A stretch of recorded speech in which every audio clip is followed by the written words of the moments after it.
Hello friends, आप सभी का स्वागत है इस वीडियो में। तो फ्रेंड्स बात करेंगे इंडिया से आए क्रिप्टो न्यूज़ के बारे में। तो फ्रेंड्स जैसा कि मेरे जो पुराने सब्सक्राइबर्स हैं उन्हें पता होगा कि इंडिया से कभी भी कोई अगर न्यूज़ आती है तो मैं एक वीडियो में सिर्फ उस इंडिया वाले न्यूज़ को कवर करता हूं और पूरी डिटेल्स में कवर करता हूं, मतलब अच्छे से एक्सप्लेनेशन के साथ, कोई भी पॉइंट मिस नहीं होती है। तो फ्रेंड्स हो सकता है वीडियो थोड़ा सा लंबा चला जाए, बट पैसेंस बना के देख लेना।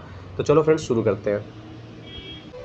तो फ्रेंड्स सबसे पहले बात करेंगे टॉपिक के ऊपर में। तो यहाँ पर देखो बोला जा रहा है कि इंडिया फ्रीजेज क्रिप्टो एक्सचेंज वजीर एक्स बैंक एसेट। तो जो आपको पता है इंडियन क्रिप्टो एक्सचेंज वजीर एक्स है, तो इसकी जो बैंक एसेट्स है, जो बैंक में इनकी प्रॉपर्टी है, उसको क्या किया गया है, तो इसको फ्रीज कर दिया गया है। अब यहाँ पर देखो तो आगे बाइनेंस का नाम आ रहा है। तो यहाँ पे बाइनेंस क्लेम्स एक्विजिशन ऑफ वजीर एक्स वाज नेवर कंप्लीटेड। तो यहाँ पर अगला स्टेटमेंट ये है कि बाइनेंस ऐसा दावा करता है कि एक्विजिशन मतलब होता है जैसे कि मान लो मैं किसी कंपनी का खुद ऑनर हूँ, या ऐसा नहीं कि मैं कंपनी का ऑनर हूँ। आप किसी कंपनी को जब लेते हो तो उसको एक्विजिशन कहते हैं, अधिग्रहण कहते हैं, या कोई कंपनी किसी कंपनी को लेती है।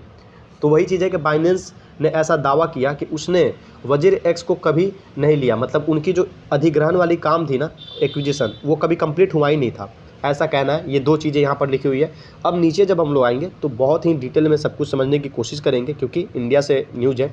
तो फ्रेंड्स अब यहाँ पे देखो बोला जा रहा है major Indian crypto currency exchange, मतलब कि WazirX has had its bank assets of more than 8 million frozen by the directorate of enforcement, मतलब कि इसे हम लोग शॉर्ट में ईडी बोलेंगे। चलो, तो यहाँ पर ये बोला जा रहा है कि जो क्रिप्टो करेंसी एक्सचेंज वजीर एक्स है, इसका जो बैंक एसेट्स है, मतलब बैंक में जो इनकी प्रॉपर्टी थी, वो आपको लगभग 8 मिलियन डॉलर से भी ज़्यादा था, मतलब इतना से ज़्यादा था, जिसको क्या किया गया है, तो फ्रीज कर दिया गया है ईडी के द्वारा।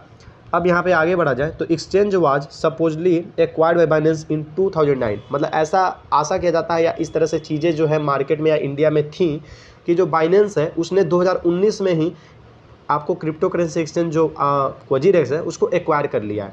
ये लाइन है। अब आगे बढ़े तो फ्रेंड्स यहाँ पे बोला जा रहा है कि बाइनेंस के जो सीईओ हैं चैनपेंग जाओ, इन्होंने दावा किया अब जाके, मतलब ये सब चीज़ें जब मार्केट में आउट हुई हैं, रिवील हुई हैं, तो इन्होंने बोला कि जो एक्विजिशन है, अधिग्रहण है, वो कभी कंप्लीट हुआ ही नहीं था।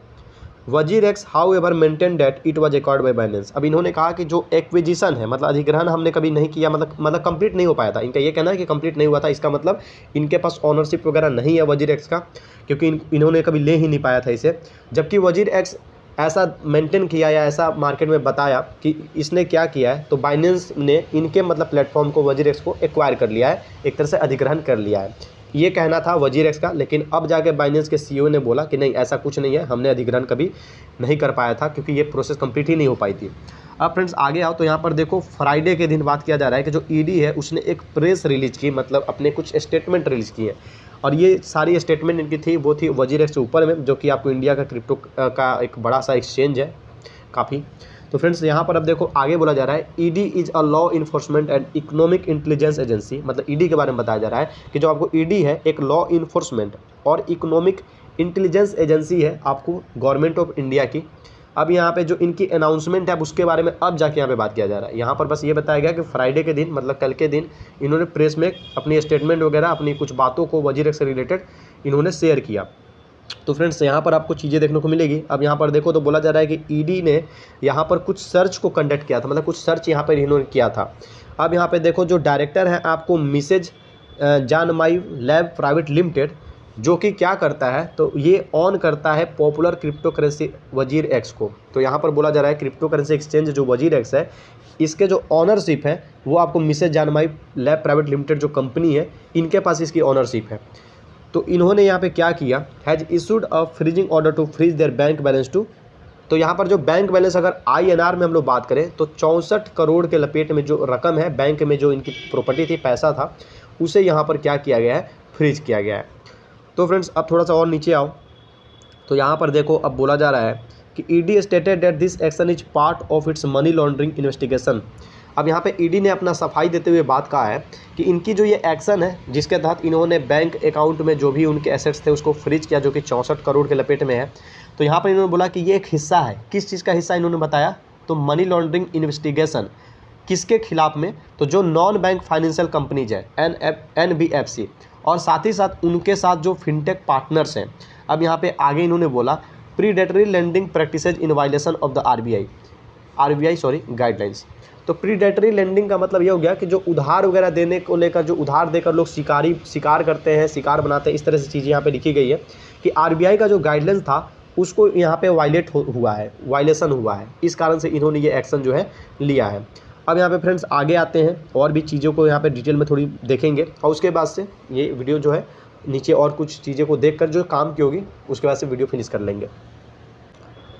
तो फ्रेंड्स जैसा कि हम लोग यहाँ पर थे, तो यहाँ पर बोला जा रहा है जो अनाउंसमेंट इनकी है, अब इन्होंने थोड़ा सा और डिस्क्राइब किया अपने अनाउंसमेंट को, अपने स्टेटमेंट को, कि ईडी ने क्या पाया कि बड़े अमाउंट में जो फंड है वो डाइवर्ट किए जा रहे हैं। वो डाइवर्ट किया जा रहा है किसके द्वारा? तो जो फिनटेक कंपनीज है उनके द्वारा, ताकि वो क्रिप्टो एसेट्स को परचेज कर सके और उसके बाद से इसे लॉन्डर कर सके अब्रोड।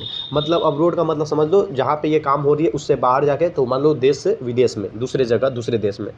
लॉन्डर का मतलब होता है उधार वगैरह देना, आप इस तरह से इस चीज़ों को समझ सकते हो। तो मतलब इनका कहना है, ईडी का कहना है कि बड़े बड़े अमाउंट में जो फंड्स थी उससे क्या कर रहे थे, जो फिनटेक कंपनी जो कि पार्टनर रहते हैं आपको, जो वजीरेक्स है, जिस तरह से क्रिप्टो करेंसी प्लेटफॉर्म है, उनके साथ में वो क्रिप्टो एसेट्स को परचेज करते थे और उसके बाद से जो अमाउंट वगैरह निकलता था, या फिर क्रिप्टो एसेट्स को परचेज करके शायद हो सकता है क्रिप्टो ही लॉन्डर के तौर पे अब्रोड भेजते होंगे, जैसे करते होंगे।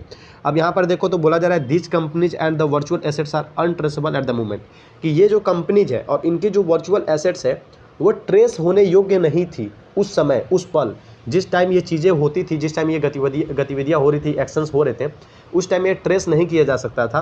तो अब जाके इन चीज़ों के बारे में इनको पता चला होगा, मतलब डिले से पता चला होगा, तो इन्होंने एक्शन लिया है। अब यहाँ पे देख लो, इन्होंने पूरा ट्वीट करके यहाँ पे डिटेल में बताया है। अब यहाँ पे इन्होंने बोला है कि crore for assisting accused instant loan app. अब यहाँ पे कुछ इंस्टेंट लोन ऐप का यहाँ पे नाम आ रहा है, companies in laundering of fraud money. अब यहाँ पे fraud money by purchase and transfer of virtual crypto asset. तो यहाँ पे यही चीज़ें कहा जा रहा है कि जो इंस्टेंट लोन ऐप है, इसके द्वारा ये लोग कुछ फ्रॉड वगैरह, मतलब कुछ गलत काम में इन्वॉल्व पाए गए हैं। और ये लोग सारी ये गतिविधियां जो है ये किसके द्वारा कर रहे थे? तो वर्चुअल एसेट्स के द्वारा कर रहे थे, क्रिप्टो करेंसीज के द्वारा कर रहे थे, जो कि आपको पता है ट्रेस करना मुश्किल होता है। इस कारण से चीज़ें जो थी अभी तक क्लियर नहीं हो पाई थी। अब यहाँ पे फ्रेंड्स नीचे आएंगे तो बहुत सारे यहाँ पे कंपनी के आपको नाम देखने को मिल रहे हैं। उसके बाद फ्रेंड्स थोड़ा सा और नीचे आएंगे अगर हम लोग, तो यहाँ पे मतलब जो डायरेक्टर है वजीर से, इनका भी नाम देखने को मिल रहा है। तो चलो फटाफट से इसे कवर करके ख़त्म करते हैं अब। तो फ्रेंड्स यहाँ पर बोला जा रहा है कि जो ईडी है उस पर इस तरह से आरोप लगा है कि वो क्या किया, तो जानमाई जो लैब्स है उसने एक वेब क्रिएट किया, वेब ऑफ एग्रीमेंट्स क्रिएट किया, किसके साथ में? तो क्राउड फायर इंक के साथ में, जो कि आपको यूएस का है। उसके बाद बाइनेंस के साथ में, फिर उसके बाद से जेटाई पीटी लिमिटेड जो कि सिंगापुर है। तो इस तरह से अलग अलग लोगों के साथ में, कंपनी के साथ में इनकी जो है वेब ऑफ एग्रीमेंट कुछ हुई थी। उसके बाद से थोड़ा सा नीचे आए तो जो अथॉरिटी है उन्होंने ऐसा दावा किया कि वजीर एक्स ने क्या किया है, तो कॉन्ट्राडिक्टरी एम्बिगस जो आंसर्स, मतलब संदेहपूर्ण आंसर या फिर साफ आंसर ना देना या गुमराह करना, इस तरह की जो चीज़ें हैं इनके द्वारा की गई थी। यहाँ पर इन्होंने बोला है ताकि ये क्या कर सकें, तो जो इंडियन रेगुलेटरी एजेंसीज है, इंडियन जो रेगुलेटरी एजेंसीज है, उनके नज़र से ये अपने आप को बचा पाए, अपने आप को छुपा पाए। अब यहाँ पे आगे बोला जा रहा है exchange failed to provide crypto transactions of suspected fintech companies. अब यहाँ पे आगे बोला जा रहा है कि ये जो एक्सचेंज है ये फेल होता है क्रिप्टो ट्रांजेक्शन्स जो सस्पेक्टेड फिनटेक कंपनीज है उनके बारे में, जो ट्रांजेक्शन्स की डिटेल्स वगैरह है उसको बताने में ये फेल हो जाता है, विफल हो जाता है। अब फ्रेंड्स थोड़ा सा और नीचे आओ तो यहाँ पर वही अब इनका नाम देखने को मिल रहा है और उसके बाद से इनके साथ क्या क्या हुआ आपको पता है। अब यहाँ पे इंस्टेंट लोन ऐप का यहाँ पे देख सकते हो आप। अब यहाँ पे बोला जा रहा है कि he is not providing the details of the transaction relating to the crypto asset purchase from the proceeds of crime of instant loan app fraud. अब यहाँ पे बोला जा रहा है जो इंस्टेंट लोन ऐप के साथ जो फ्रॉड हुआ है और इसके साथ में जो भी इनकी प्रोसीजर थी, जो भी ये एसेट्स को परचेज करते थे, जो भी इनकी ट्रांजेक्शन्स की डिटेल्स थी, वो इसको प्रोवाइड जो है नहीं कर रहे हैं। तो फ्रेंड्स अब यहाँ पर तक चीज़ें समझ में आ गई, ये विषय हम लोग हटाते हैं। बस समझ में आ गया कि क्या क्या इन्होंने थोड़ा बहुत गड़बड़ हुआ है, ऐसा मतलब जो ईडी का कहना है या फिर जो रिपोर्ट कह रही है। अब यहाँ पे बाइनेंस का जो स्टेटमेंट है एक्विजिशन को लेकर, उसे एक नज़र देखते हैं। तो यहाँ पर देख लो, यहाँ पे इन्होंने बोला quick thread on Binance and WazirX and some incorrect reporting. इन्होंने बोला कि कुछ जो इनकरेक्ट रिपोर्टिंग है बाइनेंस और वजीर को लेकर, उसके बारे में।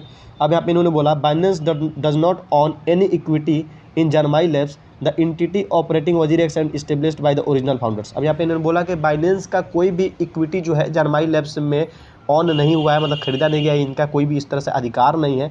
जो भी एंटिटी ऑपरेटिंग हुआ है वजीरेक्स, ये खुद एस्टेब्लिश किया है, इसके ओरिजिनल फाउंडर ने एस्टेब्लिश किया है, इसमें इनका कोई लेना देना नहीं है, ऐसा इनका कहना है।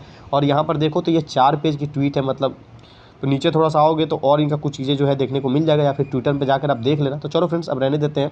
यहाँ पर देख सकते हो बाइनेंस के वजीरिक्स की तरफ से भी यहाँ पर एक ट्वीट आया है, जो कि फटाफट से आप एक नज़र डाल सकते हो। यहाँ पर भी इन्होंने कुछ बोला है। यहाँ पे इन्होंने बोला है वजीर x was acquired by Binance, और ये कब की ट्वीट है तो यहाँ पे देख लो 5 अगस्त 2022 का है। तो ये एक तरह से समझ सकते हो ये एक इशू क्रिएट हुआ है, क्योंकि यहाँ पे वजीरिक्स के द्वारा कहा जा रहा है कि बाइनेंस के द्वारा एक्वायर किया गया था। लेकिन एक चीज़ चलो सही भी हो सकती है, क्योंकि यहाँ पे बोला गया एक्वायर किया गया था, तो हो सकता है वो फेल ना हो या जो भी हुई हो। अब इन दोनों के बीच का इशू है, समय आएगा क्लियर हो जाएगी चीज़ें। अब यहाँ पे देख लो बोला जा रहा है Zanmai labs is an India entity owned by me and my co-founder. यहाँ पे इन्होंने ये चीज़ साफ कर दी कि जो जानमाई लैब्स है क्या है, तो इनके द्वारा ऑन किया गया है और इनके को फाउंडर्स के द्वारा। फिर इन्होंने बोला Zanmai labs has licence from Binance to operate INR crypto pairs in WazirX, कि बाइनेंस के द्वारा लाइसेंस प्राप्त है जानमाई लैब्स को। Binance operates crypto pairs processes crypto withdrawal. अब यहाँ पे फिर से इन्होंने बाइनेंस का नाम लिया कि बाइनेंस ऑपरेट करता है क्रिप्टो को क्रिप्टो पेयर्स में, और जो भी क्रिप्टो के विड्रॉल होते हैं उसमें। तो चलो फ्रेंड्स बहुत हो गया, काफ़ी लंबा चौड़ा है। अभी भी देख लो नीचे मतलब ख़त्म ही नहीं हो रहा, इतना लंबा चौड़ा रिपोर्ट है। बट इतना नहीं पढ़ सकते क्योंकि वीडियो हो जाएगी आधा घंटा का, जिस तरह से मैं एक्सप्लेन करता हूँ। तो अगर किसी को बोरिंग फील हुआ हो तो उसके लिए मैं सॉरी बोलता हूँ। और प्लस आपके पास ऑप्शन है, मैं आपको हाथ पकड़ के वीडियो नहीं दिखा रहा हूँ, आप भगा के देख लो, जहाँ ठीक लगे वहाँ पे जंप करके देख लो। और जिनको अच्छा लगता है पूरे डिटेल में चीज़ों को देखना, इंडिया से खास तौर पे जो न्यूज़ आती है, उनको ज़रूर अच्छा लगा होगा, तो वो लोग लाइक करें। और जिनको नहीं अच्छा लगा है वो भी ट्राई करें लाइक कर देने के लिए, मेहनत लगती है वीडियो बनाने में। जो भी नए चैनल पर सब्सक्राइब कर लो, फ्री है बिल्कुल। मिलते हैं अपने नेक्स्ट वीडियो में।